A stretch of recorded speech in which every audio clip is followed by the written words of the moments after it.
things that just need to be said, you feel me? Some things that just need to be talked about, you know what I mean? Some conversations. Real shells ain't producing, it ain't bad. I just wanna talk about it. Yeah. Can we talk about it? Just real quick. I just wanna talk about it. Can we talk about it? I just wanna talk about it. Kinda serious. Hey yo, what's going on, everybody? Welcome to Where Life Happens, the official podcast of C.K.C. Entertainment, and I'm your host, Sanctified. Today is a special episode. Today we're going to talk about how spiritual health and mental health go hand in hand. And to help us get through that topic is Elder David Brad, licensed therapist. You know what I mean? So first and foremost, you got a lot of abbreviations under your name, man. Can you tell us what those are for those that don't know? Because I definitely don't know. You got a lot of abbreviations. How do you say highly decorated officers? He's a highly decorated therapist. So basically, I'm a master's level therapist, and those are the first two letters, M.A. L.P.C.C., which means I'm a licensed professional clinical counselor who can also supervise other counselors. And then after that, you have all of my various specialties, right? I specialize in ADHD. I specialize in trauma. I specialize in grief. Okay. I specialize in a method called DBT. I specialize in a method called CBT. So all of those letters basically let you know that I'm legit at what I do. Exactly. And I've been through various trainings and classes. So, there was a period of time here recently where there was a young lady who was online and she was giving advice, and she don't have no credentials, right? So and that hurts all of us because people like her speak on things that she hasn't been proven able to do. Right. Like for instance, you don't go to a hospital and have people in the waiting room do your surgery, right? Right. Exactly. So basically, I'm a real therapist, and I have proof with the letters, man. So that's what it's kind of like when I'm coaching football. Exactly. You got a lot of bunch of people that want to tell you what to do, how to coach. Mm-hmm. Have you ever played? Have you ever? Exactly. Man, you ain't never played or did this. You need to go. Exactly. So tell us, what led you into getting therapy and ministry. We grew up in a church all our lives. We've seen great men before us who showed us what a successful marriage looks like, what a successful man of God does, how he moves, right? Okay. And that really inspired me.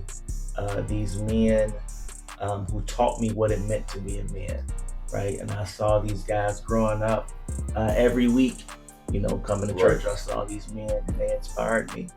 And I began to pursue service to God, right? That's what ministry is. Ministry is serving God. And as you serve God, you end up serving people much like what you do, right? You take care of people's needs. You protect them, you shelter them, you guide them. So that's the ministry aspect. Professionally, I went to school originally to be a pediatrician, right? Really? I did, yeah. Some people say I'm a pretty smart dude. I am. I got to Ohio State, though. You got all them degrees. The proof is in the pudding. Backstory. Got to Ohio State, and I was young. I graduated early. I was 17. Okay. Got to Ohio State at 17, and Ohio State swallowed me up. So, I grew up, I'm an 80s baby, so growing up, I wanted to be Dr. Huxtable. Okay, gotcha. Right? Gotcha. You feel me Gotcha. now? So I wanted to be Dr. Huxtable, but I like to party. Right. I still like music. Ohio State just chewed me up, so I had to find a plan B. Okay. And the plan B was education. Okay. So Ohio State kicked me out. They kicked me out. Came down to UC. You had to be out the chain. But, it's a life before God. Y'all got a testimony. Listen, all of us went for, you know what I mean? Listen, I was up there to enjoy myself. I wasn't so much up there to go to class. That's the truth. Right. So young people, if you go to a university or a college, do your work, do your homework, turn your assignments in. Enjoy the life it affords you, right? But you got to be focused. So came home to UC. Gotta be focused. Came home to UC. I was focused then. Right. Came home to UC. I was a family man. I was married. I said, this gotta work. Right. Flat out. Flat out. This is where we at. So I came to UC. got my first undergraduate degree in education. And I kept going back after that, bro. Okay. Because as So I you began to got raise my addicted to family, success, so to speak. I needed it. My family needed it. Right. And right. with that first degree, I still wasn't cutting the mustard. So You got a pretty big family, so yes, I do. 4 children, 2 boys, 2 girls, right? You know what I mean? And they kept coming. Just My wife wouldn't let me sleep at night, so it is what it is. It is what it is. Family kept growing. I kept going back to school till I got the master's, man. So what exactly is mental health? Mental health, good question, very good question. Mental health is a field of study where we understand through teachings what it means to feel, what it means to think, Right. and how that shows up in your life, right? Mental health is based on, I tell clients, man, there's 3 things in the world that are true for all of us. Number 1, the world is not fair. At all. Okay. Number 2, the world is a cold place. Definitely. And number 3, all of us have had experiences that have broken us, that have hurt us, that have wounded us, right? And that's called trauma, right? There's things in your life that you would have never asked for, Right. things that you would have never signed up for, but they happen anyway. Right. And mental health says sometimes you wake up and you're not okay. You can't stop thinking about what happened to you.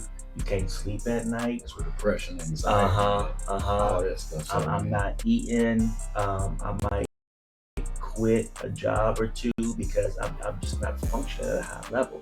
So mental health is, how do you show up after these things happen to you? How do you continue to process and move through the world? And there's lots of people who struggle to move through the world after trauma. Does that make sense? Yes. Yeah, so That there's definitely does. multiple diagnoses to break down what people's issues are. Like for some people, they have too much energy and their decision making is off. That's what ADHD is, right? Right. ADHD is basically a good person, but their brain is a Ferrari. Right. And you have to slow the Ferrari down. Otherwise, a person with ADHD, not just a 2-year-old, but a 15-year-old, a 20-year-old, will still chase the ball through the middle of the street because their brain didn't say stop. Right. They go. Right. So yes, it's a lot of They different. don't have an off switch. It's just Very good. It's just Very keep going. good. It's just No off switch. No calm. No caution. Just go. If I see it, go. so. Funny thing, people say I'm ADHD all the time. Okay. So I got a high motor. Okay. You know what I mean? Okay. I'm like, well, I'm not ADHD because I know when to slow down, focus, and get things together, so I'll do it the right way. Yeah. Just because I have a high motor don't mean I got a. You always got to move. Busy. You want me to be busy or broke? That way, you know what I mean? I like so, that. which one you want? I You know like what I mean? that. If I sit still, you know. So it was a post that said, if a couple spending all day together, all day, every day together, Yeah. then they probably gonna end up hating each other. I say, well, probably because one of y'all need a job. Like, you feel For me? sure. How you gonna spend all? Somebody ain't doing something right. No. You know what I mean? So what is the difference between a mental illness and simply just having a bad season? Good question. So a mental illness is something that goes beyond a bad season.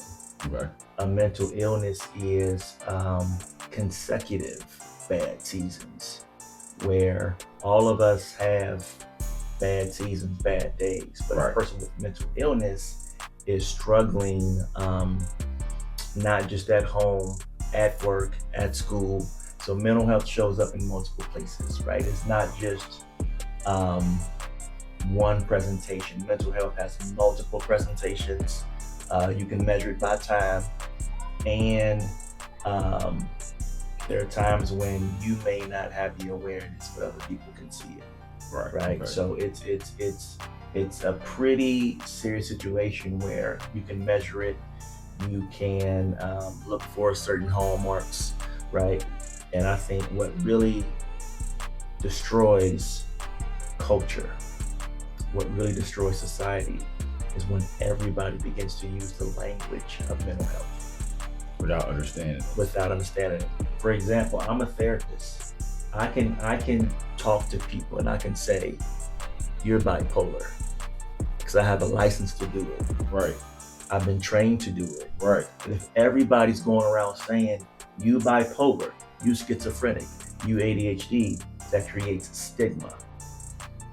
And stigma is the byproduct of mental health, where everybody's afraid. Nobody wants to be honest about the experience because you've made fun of me, you've put me down. And a person with ADHD cannot control it. Right. Right? Right. And the struggle is real. And the more you make fun of it, it's so it's like going through kind of like going through depression. Like I went through depression. Okay. You know what I mean? Okay. And everybody was telling me, man, you need to cheer up. You need to, why you ain't going to work? Why you keep calling off this, that, and the other? Like, so I seen them signs in myself that I was depressed. You know what I mean? But everybody was making fun of me, talking about this, that, and the other. My personal hygiene, you know what I mean, took a turn for the worse. Mm-hmm. You know what I mean? Man, you stink, you musty, this, that, and the other. And it didn't make me feel no better. You know what I mean? Or because they didn't realize or even think to care about, you know, well, what is he going through? Because he wasn't always like this. Yeah. You know what I mean? People don't necessarily pay attention to the signs, even if they see them. No, that's real. People struggle with mental health because it's scary. Why do you think it's become such a big issue today? Because I know we grew up, you know what I mean? We would hear about it, talk about it, but it wasn't such a major topic. But it seems like today, mental health is like a rampant thing going through society. Bro, here's the thing. In times past, we weren't really plugged into mental health. Right? All you heard was grandma say, leave your cousin alone who in the back room. Right? Don't mess with them. No, they ain't right. If you need somebody to talk to. Right. And we trivialize mental health. Again, we have jokes about mental health. And the truth is, we've all experienced it. We've seen it. We've been through it ourselves. And it's nothing to play with. It's not a game. But thank God that we have people like us in mental health now. Right. Because in times past, we would try to be better. And we would go to see people who didn't look like us. And a lot of times they weren't really performing therapy, because you would sit in therapy with them. You have to teach them about your life. Right. And as you taught them, understanding. Right. And as you taught them, they would have to learn who you are. And then usually, like, I'm done talking to you because you really can't help because you don't even understand. Right. So a person like me, right, I grew up in various hoods in the city. I understand what it means to the struggle bus and things like that, right? So I understand when people come to me and they're broken, right? I'm a type of person, I can see depression, I can see ADHD. As a therapist, my X factor is I can hear things people don't tell me. Right. So I can sit in therapy and have a conversation, and I can hear everything you didn't say by how you talked around it. Right. So that's what I do as a therapist. I help people heal. I help people understand, read between the lines, and I bring the awareness to them and say, you know what? This is what you said, but this is what you possibly meant. They be like, yeah, you're right. Or sometimes they'll break down crying and they'll say, I've been wanting to say that. I've been needing to say that. Right. I just didn't know how. I didn't know how. Yeah. That is a big thing. So what are some signs of mental illness that people should not ignore? As you called out, when you have people who are deviating and getting very far from their baseline, right? People who were this way, very structured, and you can slowly see a person struggling with certain things, their life fall apart, like you said. It's not just the feeling I feel, but you can see I'm not going to work. You can see I'm not taking showers. You can see I'm not eating. I'm losing weight. At night, I'm up. Can't sleep. And I tell people all the time, as I become older as an adult, sleep is something I'm not gonna let nobody disturb. Because if you're not sleeping, you are actually opening your brain up to falter and to have these opportunities to kind of slip into mental health because you're not resting, and your brain will go on its own.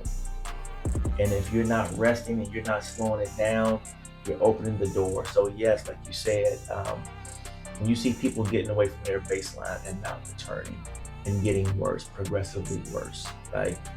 And sometimes they'll be able to call it out to you. Sometimes you just kind of observe and say, I know something's going on. Exactly. This ain't me. Exactly. Yeah. I mean, that's what happened to me. I just woke up one day like, hey, you know what? This ain't me. So I gotta fix this. You know what I mean? Yeah. And what helped me was, my praise. Okay. You know what I mean? I went back to church, got turned my music back on, and you know what I mean, got back into my praise.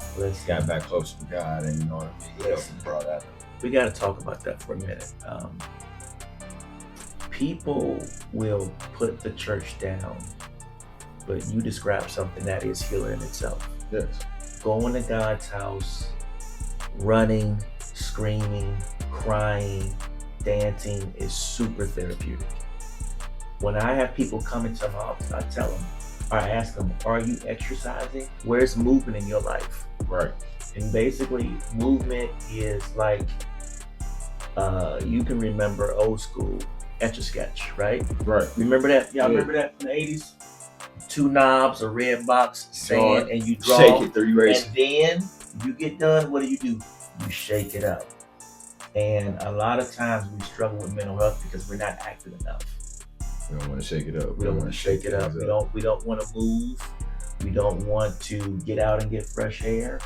And then you just sit in that wet spot of your own thoughts, and they spiral you down. That's once you spiral, that's a hard way to come back up. You know Yes, what I mean? it is. Yes, People it is. don't think about it. So when you falling, it's just a fall. Yeah. You know what I mean? Whatever speed. But when you spiraling, you getting pulled down.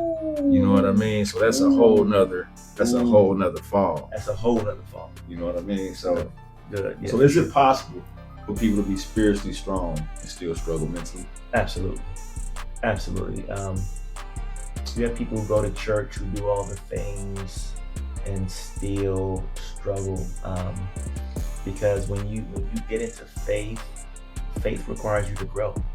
It requires you to be aware. It requires you to do things that you're not comfortable with. Let's talk about forgiveness, right? Faith says you have to forgive people. No matter what. No matter what. Now, I'm not saying you forgive somebody and continue to be abused. What I am saying, though, you have to clear your heart so that even if you did something ill to me, you can still call me up later, and I still have the power to say I'll be there for you. Because I'm strong enough to say that whatever happened, I love you more than what happened. Right. And I can still show up for you. Now, are you going to call me every day and I show up for you every day? No. But there will be a time that I can be there for you with no question, no residue of what you did. I'm not getting back at you. I'm not coming at you. I'm going to be there for you. Right. And that's the part that people struggle with. And people will say, nobody's in my corner. Nobody's there for me. But if they sit back and take inventory, somebody's there for them. Somebody.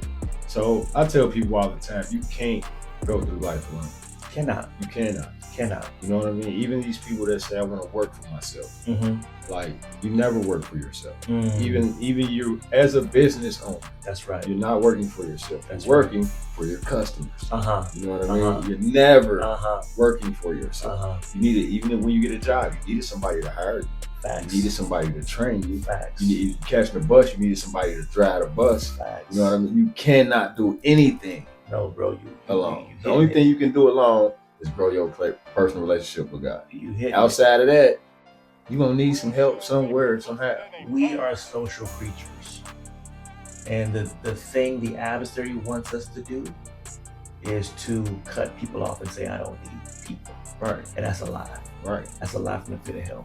Man, listen, this I love yourself era is detrimental and it's killing us, especially our culture. You know what I mean? Like this, love yourself more than anything else. Like that ain't what the word says. You claim to be God's child. No, you're not supposed to love yourself more than anything else. And that's the thing, like if you're gonna be God's child, He's gonna challenge you to be a better person, a bigger person. Exactly. In every situation. Every situation. Yeah. Every situation. Gotta say that. So why do you think so many Christians struggle with going to therapy?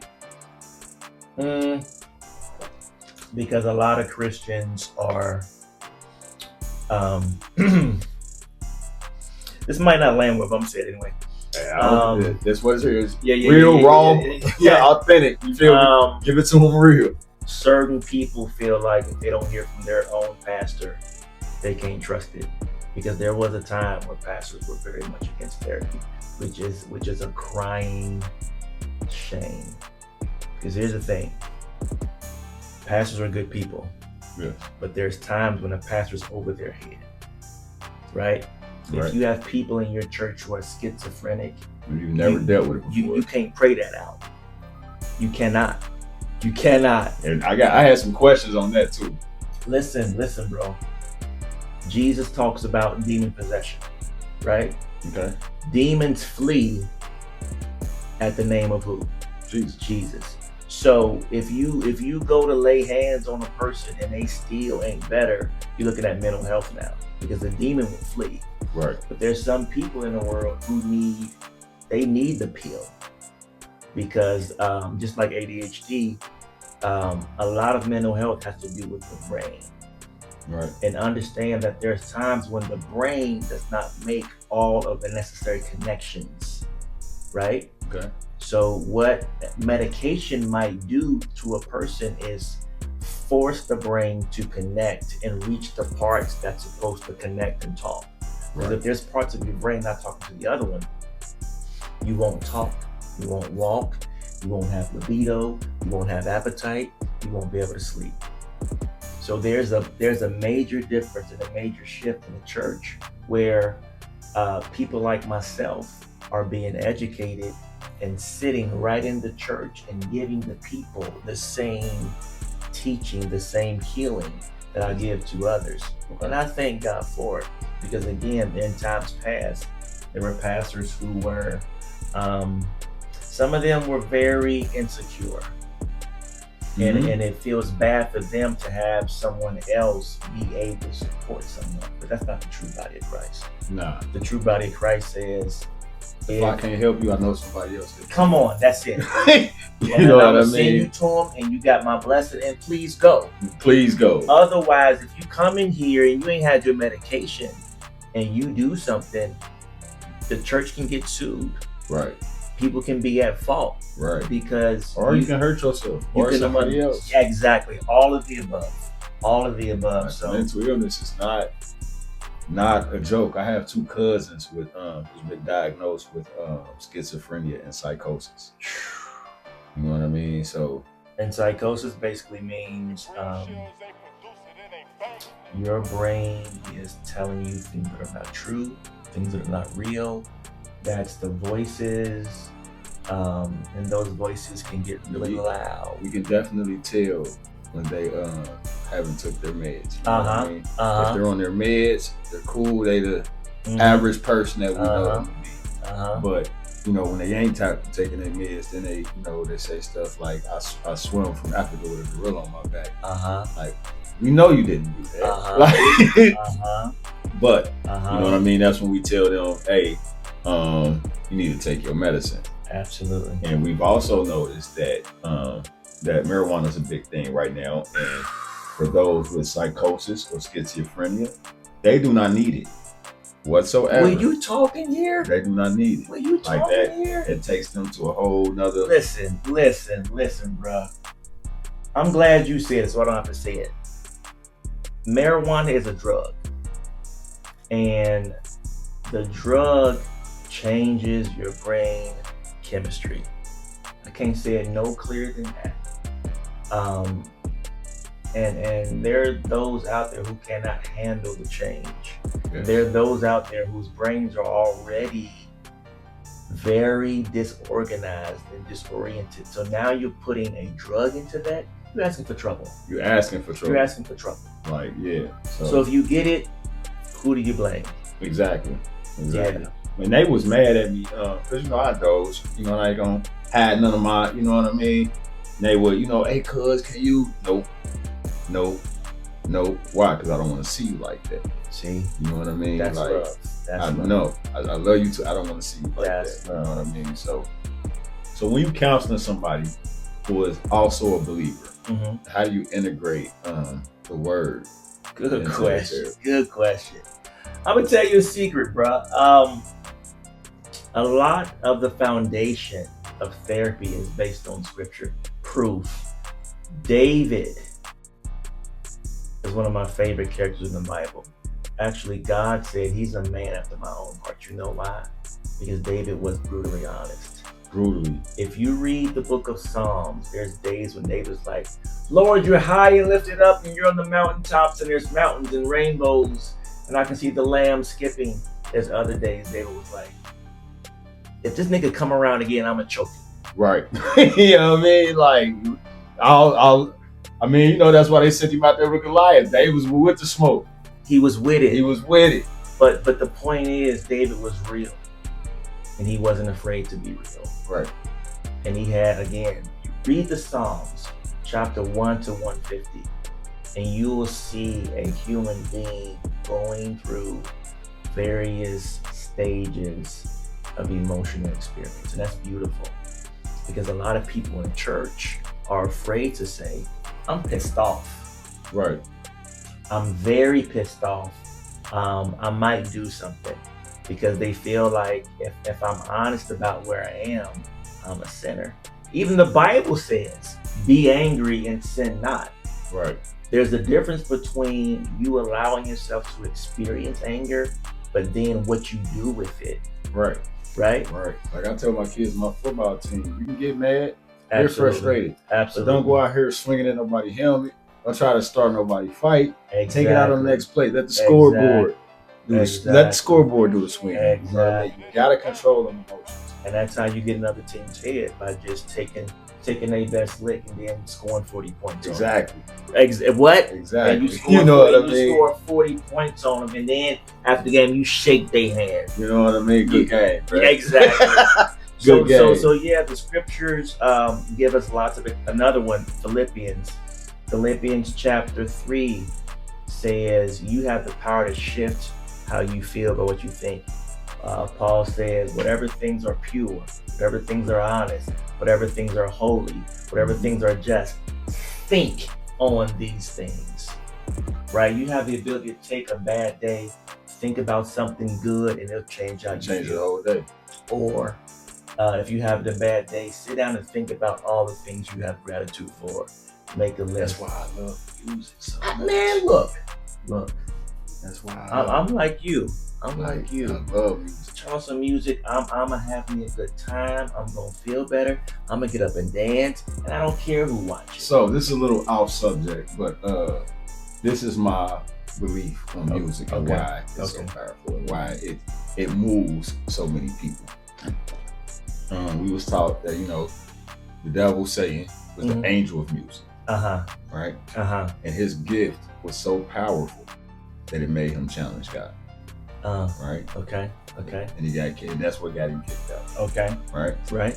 I mean, everybody focused on him getting kicked out and him getting, you know what I mean, and him challenging God, but nobody really focuses on that his gift of music was so powerful, you know what I mean, that it felt like he could challenge God. So if it was that powerful that he felt like, oh, I could step to the man, you know what I mean, just because he lost his chair don't mean he lost his gift. Right. You know what I mean? And even though he still uses it to this day, God still uses it to this day too. Amen. That's why when I'm feeling a certain way, this is that and the other, I turn on some gospel, or I turn on some hip, you know, whatever's gonna make my spirit feel better in that moment. Yeah. You know what I mean? Yeah. People wonder why they in clubs. They look, if you buck now, you want to fight, or you know what I mean? Spin that now, you ready to go scam somebody, or you know what I mean? All that music that you feed into we grew up in a time where we were sheltered from that to an extent. Yeah. You know what I mean? Yeah. Like, yeah, we listened to it, but we listened to it away from our parents. Because if we listened to it around our parents,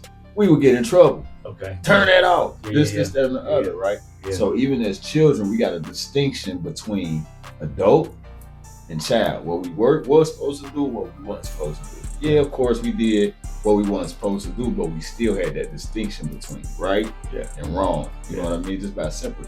Parents today, they listening to the same thing. Y'all kids, you and your kids singing the same songs. I don't understand that. Yeah. You know what I mean? Like I grew up more gospel than anything. Of course, I listened to my Lil Wayne, my Luda, my Beastie Boys, you know what I mean? But that was out with my boys. When I came home, all that cut out. Nah, man, listen. Even the Bible has various examples. One of my favorites is the story of David. Mm-hmm. And the scripture says when Saul would be disturbed by an unclean spirit, what did David do? He played the harp. And when David played the harp, it would calm Saul down. Mm-hmm. So yes, there's healing music, healing and movement. And I'm like you. My belief is I'm not going to sit and hear good music and just sit down. No. Eventually I'm gonna get up. I'm gonna move. Yep. And I'm going to begin to feel better. So yes, I'm like you, bro. Of course, I grew up on gospel, but when I go to the gym, I play this a little bit of everything. Yeah. I got Karen Clark. I got Buju Banton. I got Wayne. I got Jay-Z. I got Nas. I got Wu-Tang, right? Because it's gonna move me. Right. It's gonna get me to where I need to go. Now, there's a distinction between me listening to music and trying to live a life. Right. That they're singing about, right? Right. I know I'm not out here in the streets hustling, selling crack, knocking off multiple women, right? Right. It's just a vehicle for me, and I can separate what I'm hearing from the life I live. Right. And a lot of times in churches, they'll tell you to just stay away from it altogether. But it's very problematic to say that. I'm gonna tell you another example. We just talked about that today in church. We in this world. Right. You know what I mean? So you can't escape from it. Right. You just don't have to be of it. Right. And let's say you go to a wedding. You go to a wedding and there's a reception. You expect me to just sit down and just fold my arms? No. We're celebrating somebody obeying God. So we go have a good time. I'm gonna have a good time. We gonna have a good I don't time. care how you look at me. You hear me? I'm here to celebrate. Exactly. Because they are obedient to God, and yes, the music is good. So why not enjoy the moment? Exactly. Man. So we on the same page. Come on, man. So how do you distinguish between? How do you help someone distinguish between spiritual warfare, emotional trauma, or a diagnosable mental health condition? Good question. I would say they all kind of overlap. Okay. In a sense that if you have any disturbance in your life, that is spiritual warfare, right? Take, for example, grandma passed away. Okay. That's an emotional situation. Your spirit might be disturbed because death is one of those things that make you even challenge God, right?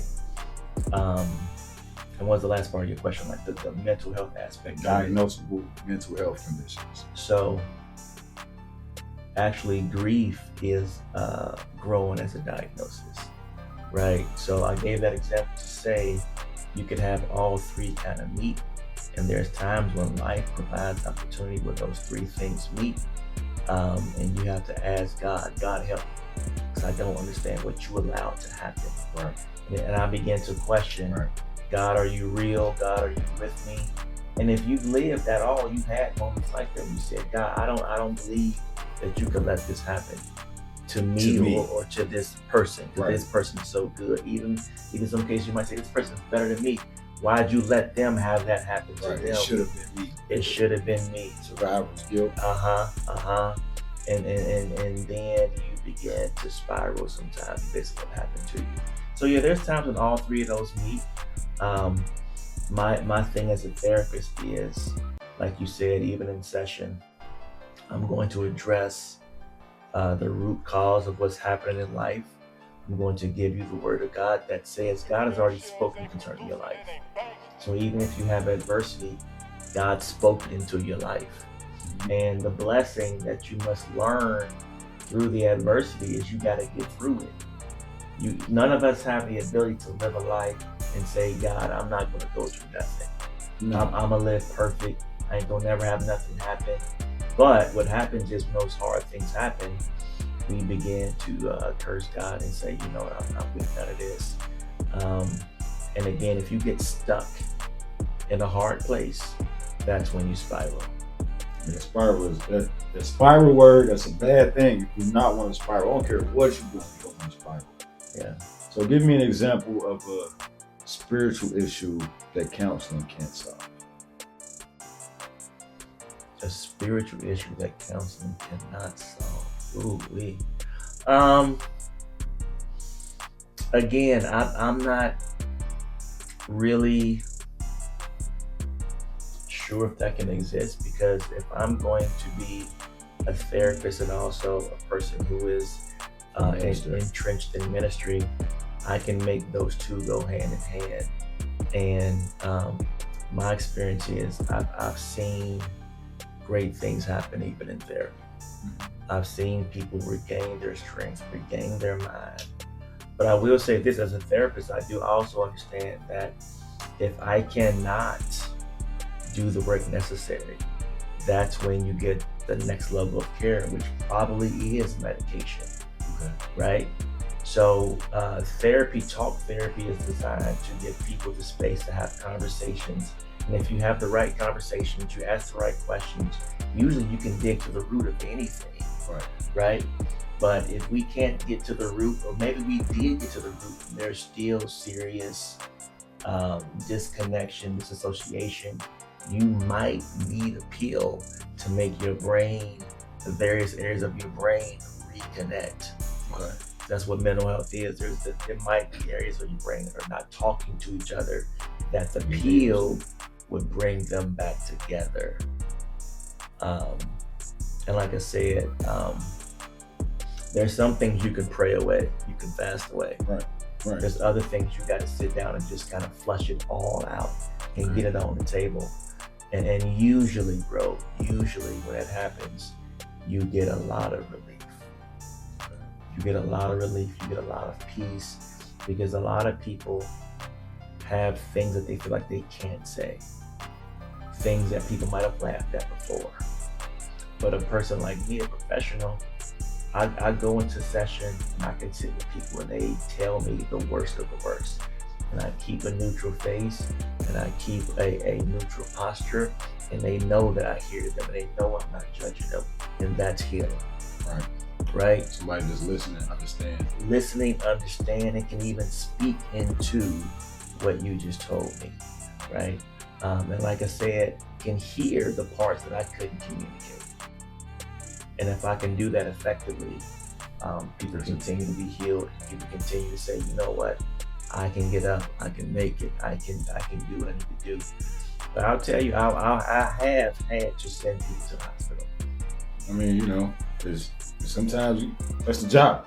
That's it. The job. I've had to send people to the That's hospital. like cops, you know, they go to situations and they try to de-escalate the situation. That but part. sometimes somebody got to go to jail. That's it. You know what I mean? That's it. So we do our best to support people, but there's times we got to send people to the hospital. There's times we have to call the psychologist. The psychologist is the doctorate level clinician who prescribes medication. I don't prescribe medication. I'm a master doctor. That's the difference. Okay. Doctorate level clinicians prescribe medication. Okay. And that's so I'm like try to talk you through it. If I can't talk you through it, you probably need some medication. That's it. That's it. That's it. So do you? I know we talked about you integrating your ministry into your therapy. Mm-hmm. Do you integrate your therapy into your ministry? Absolutely. Those who know, when I go live and I teach Sabbath school, and I'm going to the meetings or I'm at home, I'm including mental health in the discussion. Okay. Because if you read the Bible, it's already in there. This is true. It's already This is in true. there. That's why I said before, you can't separate them. It is a very natural marriage. There's people in the Bible who struggled even with depression. You ever read a story of the prophet Elijah?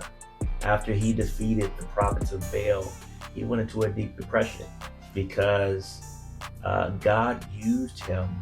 And then Jezebel came behind those prophets and said, come tomorrow, I'm going to kill you the same way they died. And it sent him to a heavy spiral. He ran from his assignment. He ran into a cave. God had to find him and say, Elijah, what are you doing here? Right? You ever read a story of Jonah? Yeah. Jonah was told to go to Nineveh. He got smart and went to Tarshish. He got swallowed by the whale. Yeah. The whale threw him up. He eventually went and did his job of preaching to Nineveh.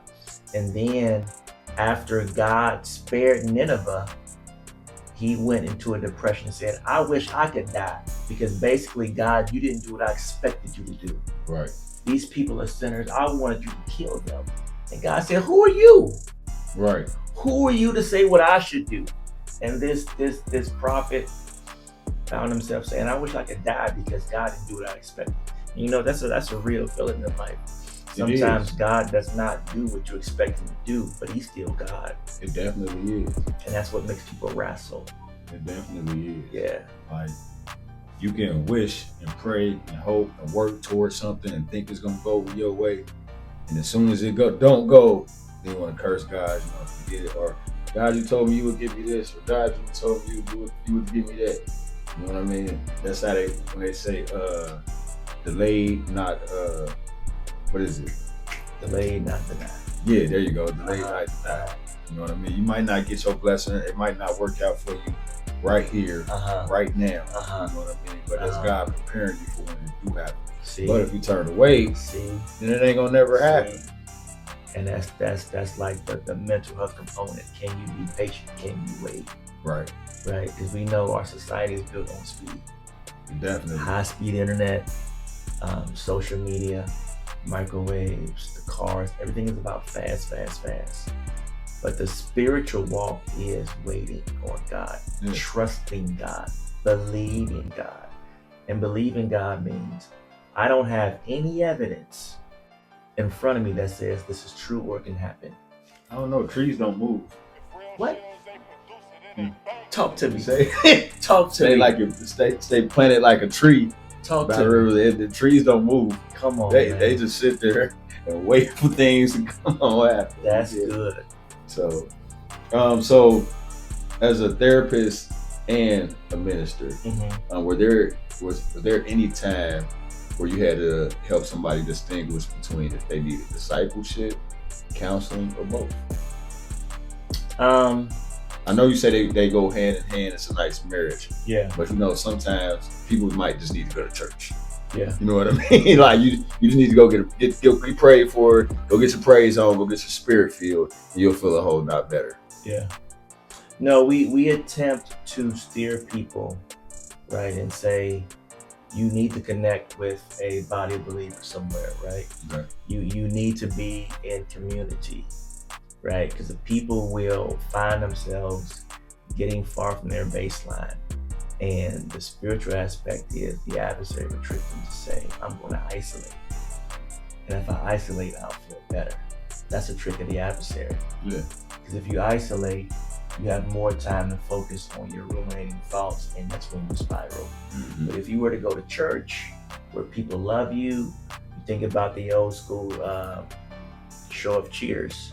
Sometimes you want to go where everybody knows your name, and they always glad you came. Exactly. Right? You go to church, people love on you, they greet you, they treat you like a real person, right? And you begin to feel better. The right church. And people pour into you, and people treat your kids well. My experience, I thank God for the church because I know the life I've lived, people have embraced my children, right? So there's been times where people picked my kids up, kept my kids overnight, and gave me and my wife time to connect, time to put our heads together and figure out our household, right? And I thank God for that. That's one of the hidden blessings of being in community, is that not only do I receive love, but my offspring have been loved by people. That's the village aspect. That's the village aspect, and that's what we absolutely need. We definitely need it. And we can never get away from that. Everybody's so, you can't say nothing to my child. And Man, I grew up from where you got in trouble at school, you got whooped at school. That's right. If your aunt picks you up, she with you. If your uncle picks you up, he with you. And you ain't said a word. And you ain't even got home to your mama yet. Listen. And all of those people were giving you correction because they cared. Because they love you. Now you have people saying, you can't correct my child, but I'm not going to correct them either. Exactly. And you have whole communities running amok. Running wild. No accountability, Running wild. no correction, and it's scary. So churches, of course, the church want to help. Mm-hmm. You know what I mean? They want to help the crisis, and they don't necessarily know how. So what would be some practical programs that you would suggest for them to get started, just to, help out their congregation of those? Churches have every opportunity to connect with community supports, much like myself. I can tell you how churches have hired men like me to be on staff. Okay. Right? And I would show up a couple of days a week and just support the church. People can come to me, the church paid me already. They can come and get unlimited counseling, right? There's multiple avenues for churches to extend themselves to community sources, right? And it's supposed to be a situation where the church is an extension or has an extension into the community, vice versa. Right. It's not every situation where a church should be isolated and not have partnerships and connections and opportunities to impact the community. It's supposed to be a branch and a fellowship there. That's what fueled C.K.C. Okay. You know what I mean? Okay. Our motto is, we don't wait for people to come to church. Yeah. We go where life happens. Amen. You know what I mean? So, because that was one of my big things. I grew up in the church. Now, of course, my sister, my mom, they are house of God. You know what I mean? Like, flat out, my little sister, she is house of God all the way around. She know everybody. But when they talk to me, I have to let them know, like, Mom, I am a New Commandment kid, not a house of God kid. There's a difference. Okay. Like, you know what I mean? Growing up in New Commandment, yeah, I met y'all. I met, the twins, went down on Bass Street with the fellowship. But I'm not a house of God kid, so to speak. You know what I mean? Because I left the church for a while. Okay. My mom had me at House of God, New Commandment. Then my dad had me at Beulah Baptist. You know what I mean? So I was at church all the time. So I was a little confused. Growing up. My sister came. It was just a Sabbath for her. As she growing up, it's always been a Sabbath for her. Yeah. You know what I mean? So there's definitely a special spot in me for those that don't go to church, because I've been out there. I know the people out there, they need God's love. They need that, you know what I mean? That encouragement, that prayer. They need it. You know what I mean? They need to know that somebody actually loved them who ain't got no connections to. I don't need to love you. I'm not your mama, your daddy, your sister, your cousin, your brother, an old friend. I'm just somebody who know God and was told to love you. You know what I mean? So that means a lot to those that's outside the church. Yeah. You know what I mean? So. And that's the way every church should operate. Every church should have services and programs within the walls, and also services and programs outside the walls. The church is not designed to function solely on who's inside. One of the roles of the church is to go out and, like you said, much like you said, go to the places where they are, find them, provide support for them. And the blessing of doing that is if a complete stranger shows up and pours into you and shows you kindness, one of the first things a natural man will say, there has to be a God somewhere. because these people are not connected to me, and they've treated me better than people who are. Right. And, So and there that's has how, to be. that's how ministry blossoms in people's heart. When you go to the various parts of the city and you feed people who ain't been fed, and you give them clothes, and you pray for them, and you might set up and sing a few songs or what have you. They feel the love that most people don't have. And the next time you out and about in the city and you see people with the signs, people who are homeless, and the Lord moves on your heart to put something in their hand, the Lord moves on you to go buy them something. That's exactly, do it. That's spiritual work right there. Mm-hmm. Because any of us can see a person and just keep going and say, "Ugh, don't touch them." So we grew up, it was that thing where they say you never know how God might present himself before you. Facts. You know what I mean? And God might present himself before you as that homeless man. You feel me? Even the Bible says who needs food. you sometimes entertain angels and you didn't know it. That's a biblical proof and fact that there's lots of people who you come across and God will put in your path to test you, right? To see if your heart is pure, to see if your heart is clean. It is one thing to get into a pulpit and say, I know God, God has done X, Y, and Z for me. But when you see the person who can't do for themselves, Right. will you allow yourself to be moved? Because I feel like if you're a human being with any type of foundation, when you see people in certain situations, there's a part of you that reaches for them. Yeah. I think everybody see homeless folks like, man, I wonder what they're going. You know what I mean? Bruh. What put them there? Bruh. Like, or something gotta, you know what I mean? Something ticks in you. I'm gonna tell you this. I can tell you about me. Anytime I'm in my car and I'm driving through the city and I see people's stuff sit out, that's what gets me. When you see people get People's sit household. out, yeah, You know, type of family, they got kids. sitting out, that really stirs me. And I'm thankful that I feel the stirring, because if you live long enough, you have something like that happen to you. Mm-hmm. And if it does, you're gonna find yourself praying, God, please send anybody, somebody to help me, to help my kids, right? And that's a real prayer, right? When you find yourself hitting rock bottom, And you just say, oh God. oh That's God, oh please, God, please. rescue me, send somebody, make something happen, please do something. So yeah. To me, them be the most powerful prayers. Yeah. Because they're the most sincere. Exactly. You know what I mean? Like, a lot of people can pray and they shout this extravagant prayer, and it's long, and God bless this person, and intercede, and all these big words that people don't know. Yeah. You know what I mean?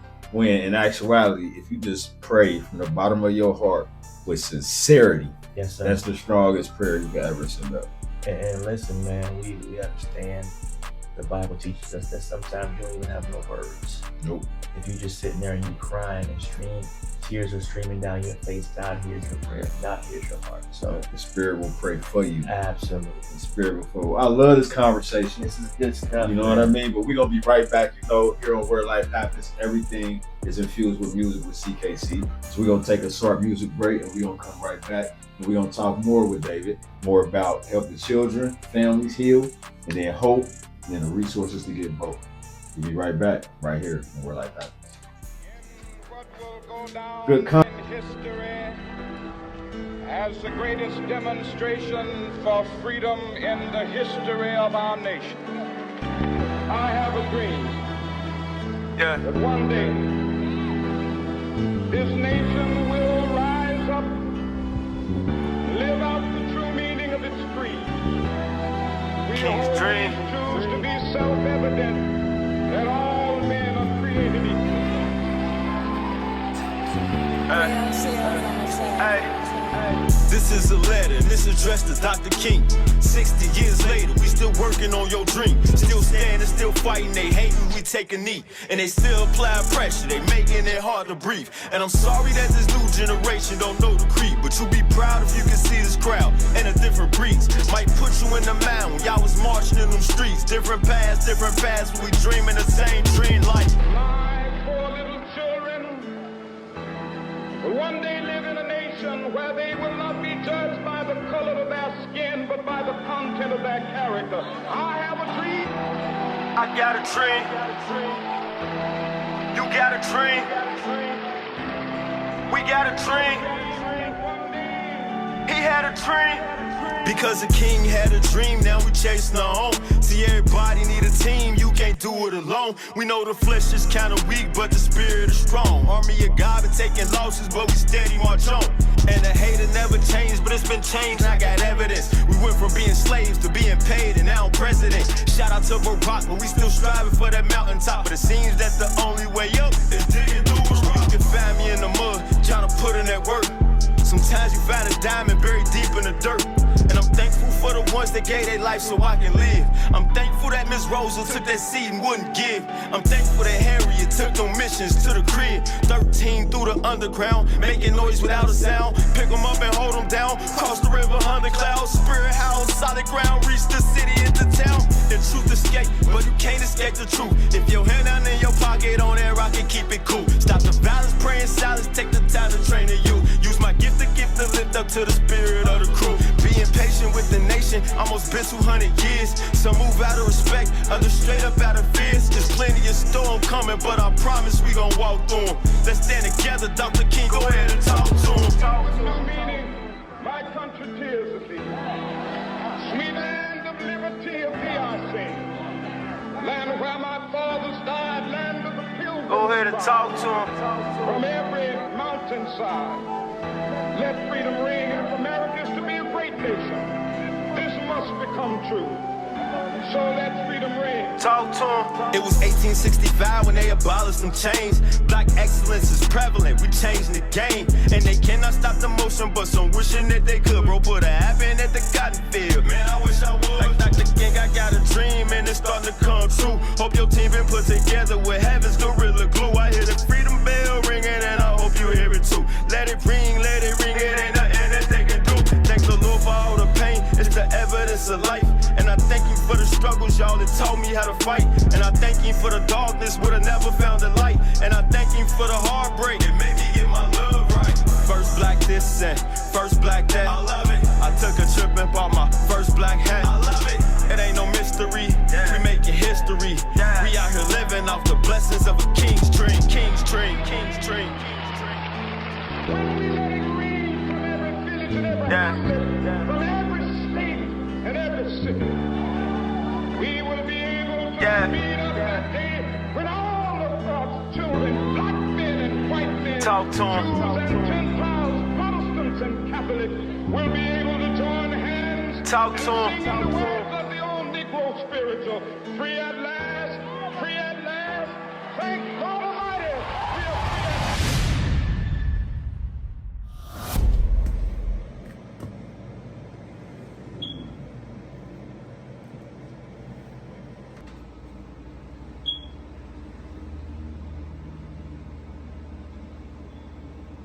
And we are back right here on Where Life Happens, the official podcast of C.K.C. Entertainment. We got licensed therapist David Brand, ordained minister, to help us navigate through spiritual and mental health. All right. Now we about to get into families, children, and how can we help them out?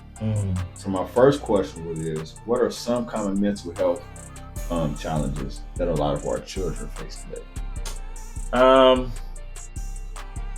Lots and lots of our children in our culture have received ADHD diagnosis, have received autism diagnosis, and there's lots of times where these children, our children, are not ADHD, but they've been exposed to so much trauma, it looks like ADHD, right?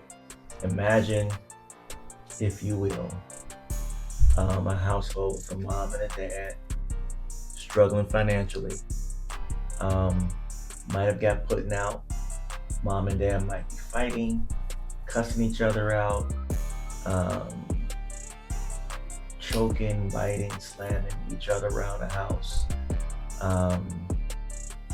And then that child has to wake up the next day and go to school. How do you think they're going to act? Right. They're going to be bouncing off the walls. Why? Because they're experienced at home.